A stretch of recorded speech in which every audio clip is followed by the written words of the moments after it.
اور رحمت و مودت قرار دیا ہے۔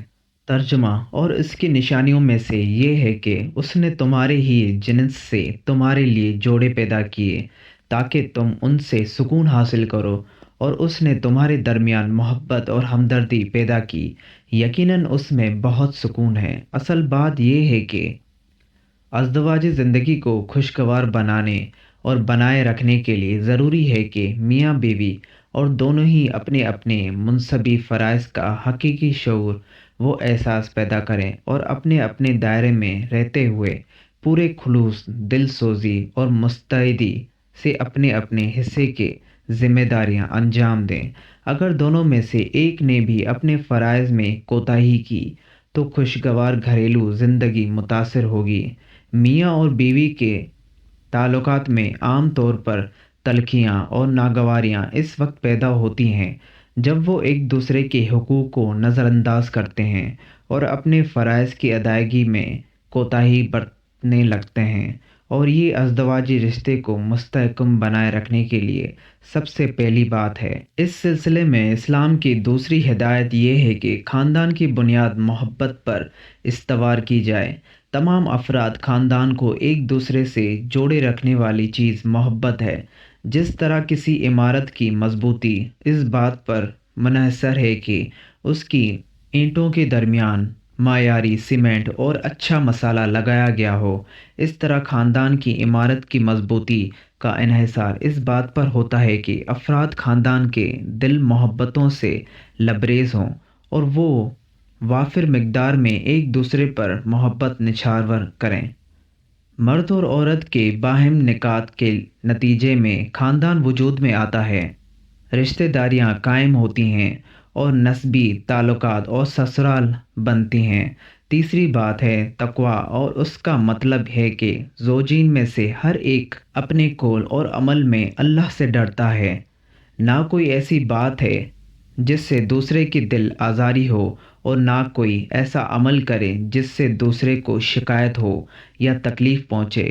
یہی نہیں بلکہ دونوں میں سے ہر ایک یہ دیکھے کہ اس کے قول و عمل سے اللہ تعالیٰ ناراض نہ ہو جائے۔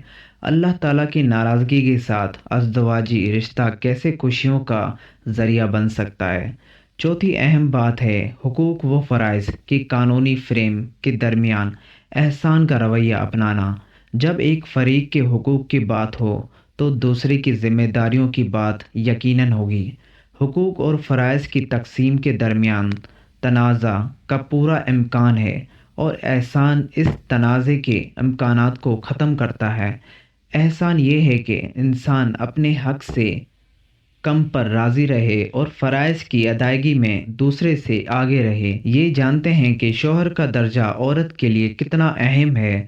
حضرت ابو ہریرہ رضی اللہ تعالیٰ عنہ نے کہا ہے کہ حضور علیہ الصلاۃ والسلام نے فرمایا کہ اگر میں کسی کو حکم دیتا کہ وہ اللہ کے سوا کسی دوسرے کو سجدہ کرے تو عورت کو ضرور حکم دیتا کہ وہ اپنے شوہر کو سجدہ کرے، لیکن چونکہ غیر خدا کو سجدہ حرام ہے، اس لیے ایک عورت اپنے شوہر کو سجدہ تو نہیں کر سکتی، البتہ اس کے لیے شوہر کی اطاعت کا حکم ضرور ہے۔ حضرت ام سلمہ رضی اللہ تعالیٰ عنہا نے کہا ہے کہ حضور صلی اللہ علیہ وآلہ وسلم نے فرمایا کہ جو عورت اس حال میں انتقال کرے کہ اس کا شوہر اس سے راضی اور خوش ہو تو وہ عورت جنتی ہے۔ رسول اللہ صلی اللہ علیہ وآلہ وسلم نے ارشاد فرمایا کہ جو شخص کریم النفس شریف ہوتا ہے وہ بیوی پر غالب ہونے کی کوشش نہیں کرتا، بلکہ بیوی کا خیال رکھتا ہے اور اس کی ناز برداری کرتا ہے، اور جو ذلیل کم حوصلہ ہوتا ہے وہ بیوی پر غالب رہنے کی کوشش کرتا ہے۔ آپ صلی اللہ علیہ وآلہ وسلم کا ارشاد ہے کہ تم میں سے بہتر شخص وہ ہے جس کا معاملہ اپنی بیوی کے ساتھ درست ہو۔ بیوی کو دبا کر رکھنا، اس پر غالب رہنا کوئی کمال نہیں۔ حضرت ابو درداء رضی اللہ تعالیٰ عنہ اپنی زوجہ سے فرماتے تھے جب میں کسی بات پر ناراض ہو جاؤں تو تم مجھے راضی کر لینا، اور جب تم ناراض ہو جاؤ تو میں تمہیں راضی کر لوں گا۔ اگر یہ بات نہ ہوگی تو ہم بہت جلد ایک دوسرے کو کھو بیٹھیں گے۔